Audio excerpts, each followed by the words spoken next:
Hoy vamos a hablar de la película Tora, Tora, Tora. Son las palabras que se pronunciaron en el código el ejército japonés, en este caso la armada japonesa o el mando japonés, para atacar la base de Pearl Harbor. Comenzamos.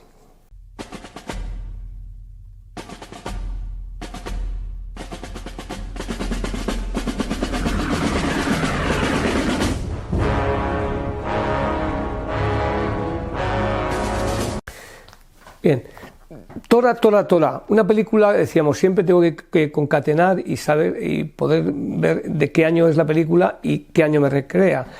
Está hecha en 1970 y recrea el ataque japonés desde los dos puntos de vista, y eso es muy importante, el ataque japonés a la base de Pearl Harbor en 1941. Y la estamos viendo a lo mejor por primera vez en el año 2023 o 2024, ¿no?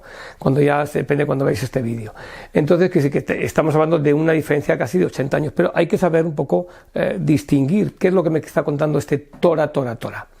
Lo primero que hay que decir es que todo lo que se cuenta en esta película son hechos reales y contrastados, con lo cual tiene un gran valor histórico esta película. Y luego también decir que es una película doble, o sea, vamos a ver dos películas, y mi consejo es que si pudieseis editarla, aunque no se debe hacer, claro, verla por partes, ver la parte norteamericana y la parte japonesa, y luego la parte que confluye en las dos. O sea, hay tres partes en realidad: la parte específica japonesa, la parte específica norteamericana y la parte en la que salen los dos. Bueno, pues esta película tiene por digo, doble visión, tiene dos tipos es todo doble. Hay dos directores, un director japonés, en este caso son dos directores japoneses, a ver si lo consigo pronunciar, porque Toshio Masuda es uno de ellos y otro es Kinji Fukasaku, conocidos en su casa a la hora de comer, ¿no? Pero bueno, hay que decirlo, porque el norteamericano es Richard Fleischer, que parece que es más fácil de pronunciar. Es decir, hay dos grupos de directores, porque hay unas tomas que son hechas por la unidad japonesa, es decir, por el cine japonés, y hay otras tomas que están hechas por el cine norteamericano, y luego hay otras que son conjuntas. Lo único que es conjunto aquí es la música, que es de uno de los grandísimos de Hollywood, Jerry Goldsmith. Entonces, aquí nos encontramos que, repito, todo está duplicado, pero no que duplicado, sino que está hecho para buscar esa neutralidad histórica importante. Y si me atrevo a decir que quizás está mejor contado la parte japonesa que la parte norteamericana, que es como un batiburrillo de servicios secretos, de secretarios de Estado, de secretarios de Defensa, con alguna que otra estrella norteamericana conocida como Joseph Cotten o James Whitmore, o Jackson Robards, pero no hay grandes actores aquí, porque incluso parecen todos actores de reparto. Y luego decir que la figura principal en el mundo japonés es el almirante Yamamoto, y así comienza esta película con una toma de mando, un relevo en la armada japonesa, que está francamente bien hecho, con unos primeros planos, y ya nos aparece el que va a ser el jefe de las operaciones aéreas del primer raid aéreo sobre Pearl Harbor, que es el teniente coronel Fuchida. Bueno, así empieza la película y nos aparece eso. Pero, ¿dónde está la importancia de Tora, Tora, Tora, de este mensaje? Pues primero, que he dicho, hechos históricos. Segundo, que me está contando cómo se va, más que el ataque en sí, que ya hay películas que nos lo cuentan, algunas casi que son muy, muy populares y que habrá que hablar de ellas, como Pearl Harbor, ¿no? Pero esta película, repito, en 1970, cuando lo que viene de Vietnam no son buenas noticias, y Japón ya no es el perdedor de la Segunda Guerra Mundial, sino que tecnológicamente está empezando a ser un gigante, con lo cual ya no es tan enemigo. Nos encontramos con que cuando veáis los créditos, repito, veréis pues la parte japonesa, pues Pepito y Menganito, nombres que no son cómodos de pronunciar, como Toshio Masuda y Kinji Fukasaku, o Richard Fleischer americano, pero nos encontramos que es muy curioso, si veis los créditos al comienzo, que aparecen los asesores militares, y salen de la Armada norteamericana y de las Fuerzas Aéreas norteamericanas, pero no sale ningún asesor militar japonés, porque en ese momento no tenía como tal ejército Japón, como tal ejército no existía ese concepto, y salen asesores técnicos, que probablemente serían también militares, o habrían sido militares, pero no aparecen con sus graduaciones, porque no lo sabía. Eso como cosa curiosa. Después también decir que aparte de la entrega de mando y de lo que se puso al principio, asistimos a todos los preparativos, a todos los prolegómenos de un ataque que luego hizo que lanzó a los Estados Unidos a entrar en la Segunda Guerra Mundial. En la Segunda Guerra Mundial, primero declarando la guerra a Japón por el ataque, y después, como consecuencia de que Alemania les declaró la guerra, pues entraron en la Segunda Guerra Mundial, con lo cual hicieron lo que les estaban pidiendo, ¿no? Por así decirlo, ¿no? Lo estaban pidiendo los británicos, lo estaban deseando. Bien, ¿qué es lo que tenemos que destacar de esta película? Pues primero, que vamos a ir saltando de lado a lado. Por un lado, hay unas negociaciones diplomáticas, y recalco lo de diplomáticas porque, por un lado, los japoneses tienen un concepto de lo que es el mundo y necesitan, han invadido China. Los norteamericanos no están a favor de que se invada China y precisamente están buscando el que se puedan alejar de esa situación, incluso están presionando para que abandonen China. ¿Qué es lo que ocurre? Pues que abandonar China va a significar que ellos no pueden extraer su imperio del sol naciente, no pueden extraer todo lo que precisan. Y una de las cosas que precisan es precisamente el petróleo. Necesitan el petróleo, que el 80% se lo venden los Estados Unidos. Cuando meses antes se ha producido la invasión a la Unión Soviética, el presidente Roosevelt ha cerrado en este caso la importación de crudo a Japón.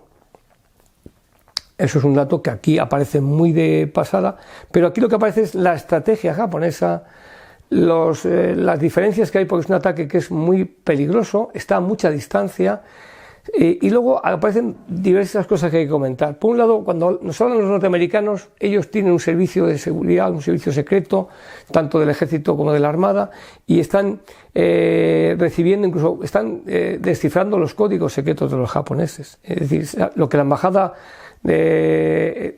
japonesa en Estados Unidos, en Washington, está mandando, lo están descifrando ellos, han conseguido la clave, ¿no? Por lo cual saben lo que están mandando a Japón.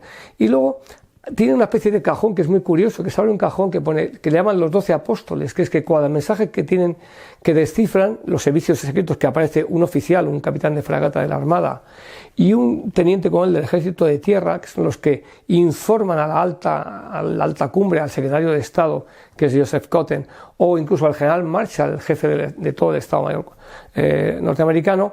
Pues ahí aparecen 12 personas que son los que pueden recibir la información, que ellos llaman, los oficiales llaman los 12 apóstoles.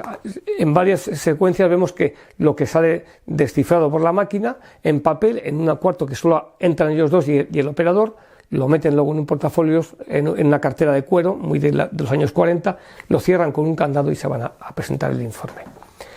Eso, aparecen los nombres de los jefes de tal, y no aparecen, por ejemplo, en esos nombres, incluso lo dicen ellos, dicen, ¿cómo es que en estos 12 personas, que le llaman los 12 apóstoles, que son a los que tenemos que informar, no aparece el jefe de la Fuerza Aérea? Y luego, en un momento determinado, incluso borran al presidente de los Estados Unidos. Y dice, ¿cómo es esto? Dice, porque uno de los informes que se han llevado desde aquí ha aparecido en la papelera de la Casa Blanca, como diciendo, la seguridad es primordial. Es decir, ahí hay un cierto agujero de seguridad. Y luego hay dos ejércitos que están no peleados, pero que no se pasan toda la información. Y nos lo cuenta la película. Por un lado, la Armada, con sus servicios de información, con sus cosas, con que si no estoy aquí bien, que si... porque se plantean que es un sitio muy bajo, de muy poco calado, ese puerto natural de Pearl Harbor, y que en ese caso estaban mejor en San Diego, pero alguien les ha dado la orden de que saquen toda la flota de San Diego, que está pegada a lo que es Estados Unidos, al continente, a la zona continental, y la lleven a Pearl Harbor. En Pearl Harbor se encuentran con que ellos no es la base más idónea para la Armada. El Ejército de Tierra está peor dotado, incluso vemos esos sombreros que llevan casi de la Primera Guerra Mundial, que lo llevan los instructores, lo que llaman el exprime limones, y que incluso el casco que llevan es un casco plano, es decir, no hay una mentalidad de entrar en guerra inminentemente. Y luego también acaban de recibir las estaciones de radar que ni siquiera saben manejarlas o ni siquiera pueden ponerlas donde quieren, porque son parques naturales. Es decir, hay una cierta lentitud en la toma de decisiones en el Ejército de Tierra. La parte diplomática va por otro lado.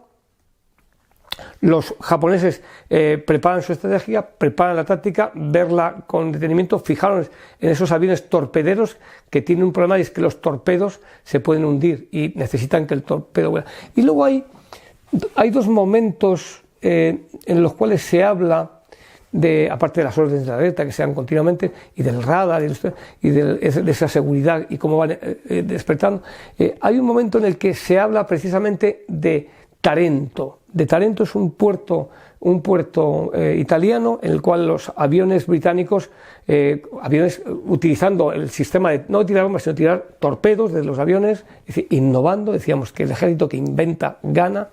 Bueno, pues esos aviones lo que hacen es que en Tarento hundieron 3 grandes buques italianos en Tarento, creo que fueron 3 acorazados. Entonces lo comentan en 2 ocasiones de la película como ejemplo del peligro que tienen al tener ahí todos esos acorazados. Incluso en los campos de aviación, que los aviones los tienen dispersos, el jefe decide que estén todos pegaditos, que estén todos juntos, precisamente para evitar sabotajes, porque así se pueden defender mejor. Es decir, hay unas concepciones que son diferentes, tanto para el ejército de tierra, o en este caso para la fuerza aérea, que está englobada en el ejército de tierra en ese momento, o pseudo englobada, y para la armada.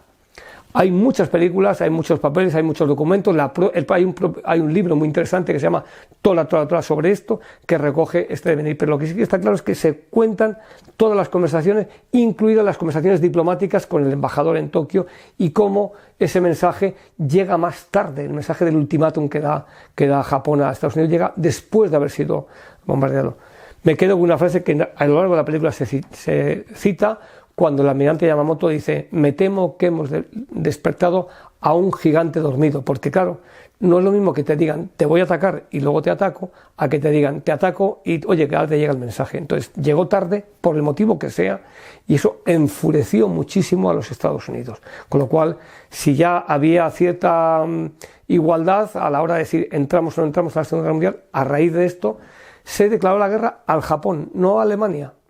Que quede claro, Alemania fue la que declaró después, días después, fruto de ese pacto entre Italia, Alemania y Japón, que aparece reflejado aquí en esos prolegómenos, se declaró la guerra a Alemania, declaró la guerra a Estados Unidos, con lo cual pues, el beneficiado fue Gran Bretaña, lógicamente, y todos los escasos aliados que quedaban todavía combatiendo. Esto ha sido todo. Es una película que está muy bien hecha, quizás si hubiese tenido estrella de primer nivel habría despuntado más, pero en cualquier caso lo que sí que hay que decir es que es una película que más que los combates me habla de toda la estrategia y sobre todo la japonesa, que quizás siempre es más difícil que nos llegue aquí. Muchas gracias por estar en este canal y seguimos en contacto.